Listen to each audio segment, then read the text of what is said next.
샬롬 할렐루야. 요한복음 3장 16, 17절이요. 하나님이 세상을 이처럼 사랑하사 독생자를 주셨으니 이는 그를 믿는 자마다 멸망하지 않고 영생을 얻게 하려 하심이라.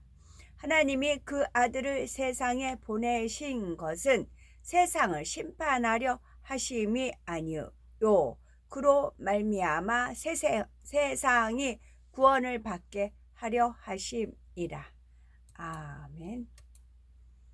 천국 두 번째입니다. 천국에 들어가려면 천국 티켓이 필요하다는 것과 우리 영혼이 천국에 들어가는 방법, 그리고 천국에 도착하여 맨 처음 가는 장소에 대해서 말씀드립니다.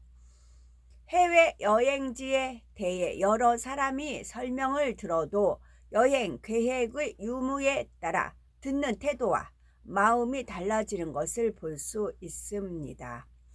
여행 계획이 전혀 없는 사람은 저런 곳이 있나 보다, 언제쯤 갈 수 있겠지 하고 말지만 이미 비행기 티켓까지 끊어놓은 사람은 들뜬 마음으로 여행지에 대한 설명을 관심 있게 들으며 세심한 부분까지 기억해 둡니다.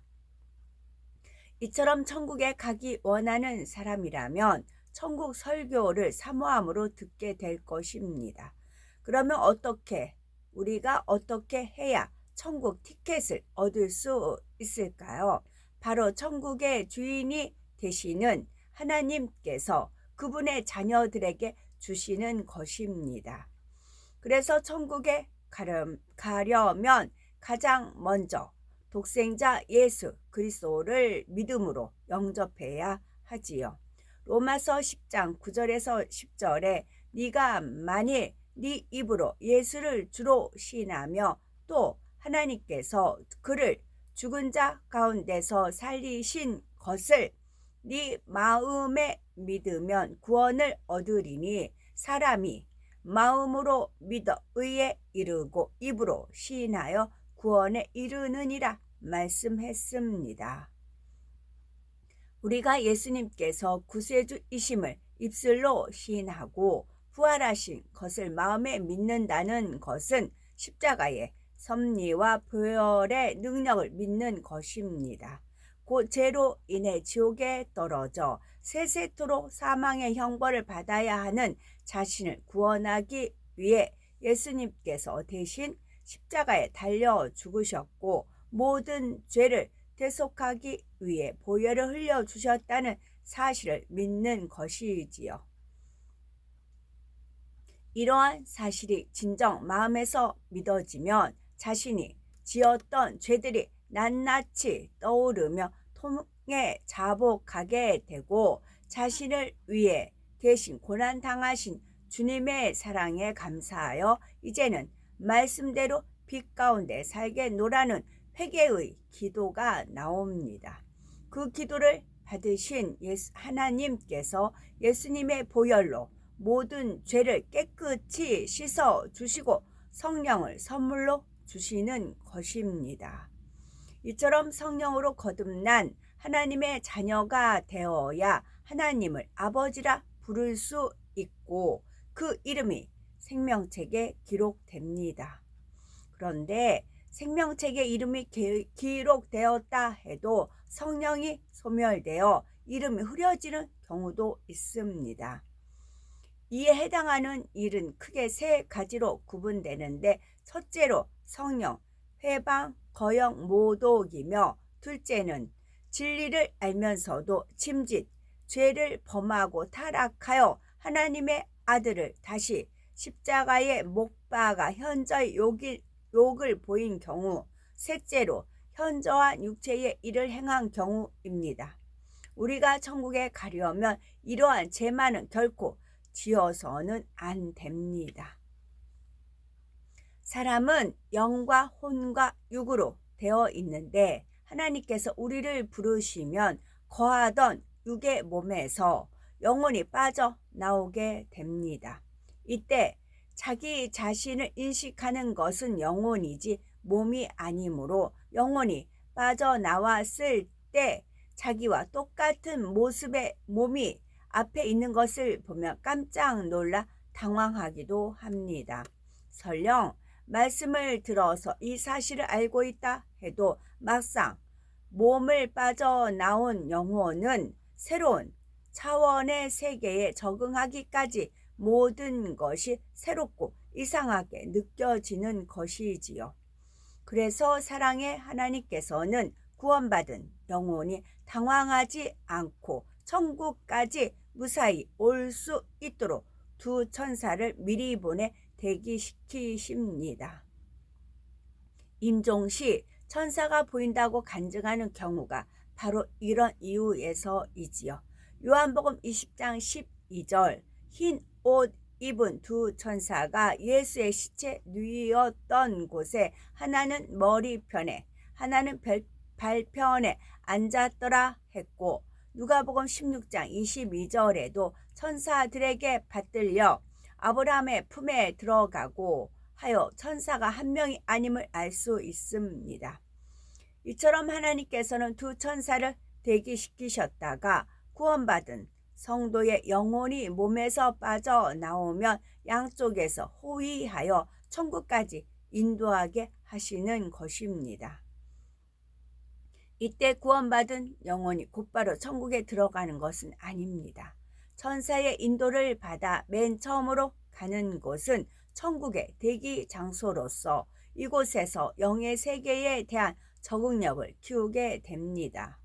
영혼은 무게감이 거의 느껴지지 않아 붕붕 날 것처럼 가벼운 상태가 되므로 영의 세계의 모든 것이 새롭기 때문에 기본적인 것들을 배울 기간도 필요하지요.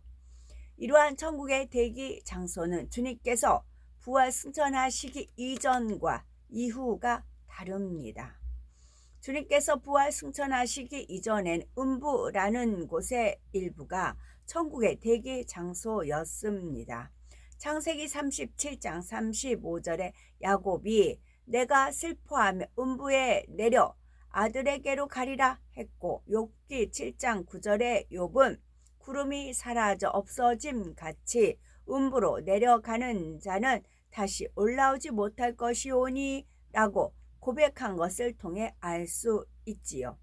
그런데 민수기 16장 33절에 보면 모세를 대적한 고라와 그의 무리들도 하나님의 진노를 사서 음부에 빠졌다고 했습니다. 이들은 구원받지 못한 사람들인데 음부에 간다고 했으니 음부라는 곳은 구원받은 영혼들뿐만 아니라 구원받지 못한 영혼들의 대기 장소도 됨을 알 수 있지요.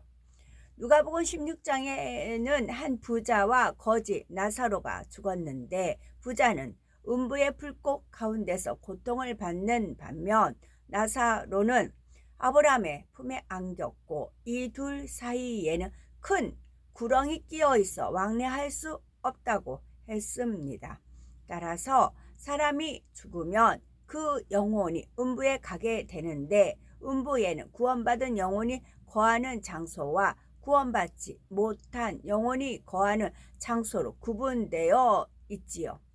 그래서 구원받은 영혼들이 가는 곳은 음부 중에서도 천국에 속한 윗음부이며 구원받지 못한 영혼들이 가는 곳은 지옥에 속한 아래음부입니다. 그런데 주님께서 부활 승천하신 후에는 천국의 대기 장소가 달라지게 되었습니다.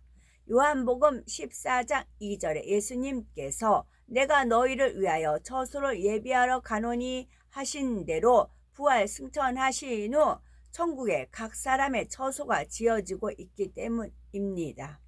그래서 그 후로는 윗음부에 있던 구약시대에 구원받은 영혼들도 천국에 있는 대기 장소로 옮겨지게 되는데 윗음부가 천국에 속한 장소이긴 하지만 천국에 있는 장소는 아닙니다. 그러면 천국에 있는 대기 장소는 과연 어디일까요? 바로 천국의 처소 중 낙원이란 곳의 가장자리가 부활 승천하신 후 대기 장소로 이용되고 있습니다. 그래서 신약시대에 구원받은 영혼들은 영혼이 몸을 떠나게 되면 일단은 윗음부에 가서 3일 동안 영의 세계에 대해 적응하는 기간을 거친 후 낙원의 가장자리로 옮겨지게 됩니다. 이제 구원받은 영혼들이 윗음부에서 천국으로 옮겨졌으면 이미 천국에 들어간 것인데 왜 낙원의 가장자리에 대기 장소를 두고 머물게 한 것일까요? 영원히 살게 될 천국의 처소에 들어가는 것은 백보자 대심판 이후이기 때문입니다. 모든 인간 경작이 맞춰지고 주님께서 공중 재림하신 후 천년 왕국이 지난 다음에야 하나님께서 백보자 대심판을 통해 각 사람이 행한 대로 정확한 공의에 따라 처소와 상급을 주시는 것입니다. 혹여 창세 이래 구원받은 사람들이 수없이 많을 텐데 낙원에 있는 대기 장소는 얼마나 넓은 곳일까? 라는 생각이 들 수도 있지요. 하지만 그곳은 상상하기 어려울 정도로 광활합니다. 예를 들어 지구가 포함되어 있는 은하계가 얼마나 크다 해도 우주 전체에 비교해 볼 때 작은 점에 불과하며 이런 우주가 많으니 전체의 크기는 측량할 수 없을 정도이지요. 육의 세계도 이러할진데 하물며 천국은 어떠하겠습니까? 그러면 천국의 대기 장소인 낙원의 가장자리는 과연 어떤 곳일까요? 대기 장소라고 하니 대합실처럼 의자들만 쭉 놓여있는 단순한 공간을 생각하시면 안 됩니다. 아무리 대기 장소라 해도 천국에 해당하는 공간이기에 이 세상의 어떤 것과도 비교할 수가 없을 만큼 아름답습니다.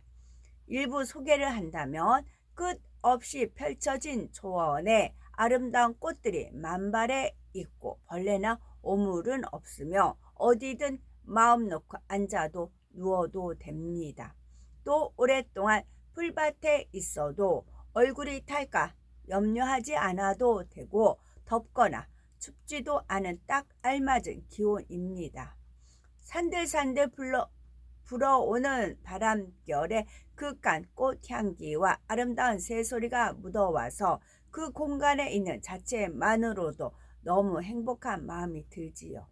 그러면 이러한 천국의 대기 장소에선 과연 무엇을 하며 어떻게 지내는 것일까요? 만일 지금 하나님께서 부르시면 천국에 갈 수 있는 티켓을 가지고 계신지요? 그렇다면 우리는 이미 천국에 속한 사람입니다. 이 땅에서 천국의 법도인 하나님의 말씀대로 빛 가운데 사는 만큼 천국의 감동과 행복을 느낄 수 있으므로 심령 천국을 이루게 되는 것입니다. 아무리 부유하고 명예와 권세를 가졌다 해도 아무 염려, 근심, 걱정 없이 살 수 있다는 것만으로도 얼마나 행복인지요. 이러한 심령 천국을 이루어서 날마다 기쁨과 감사가 넘치는 복된 삶을 영위하는 우리가 되어야 되겠습니다. 아멘.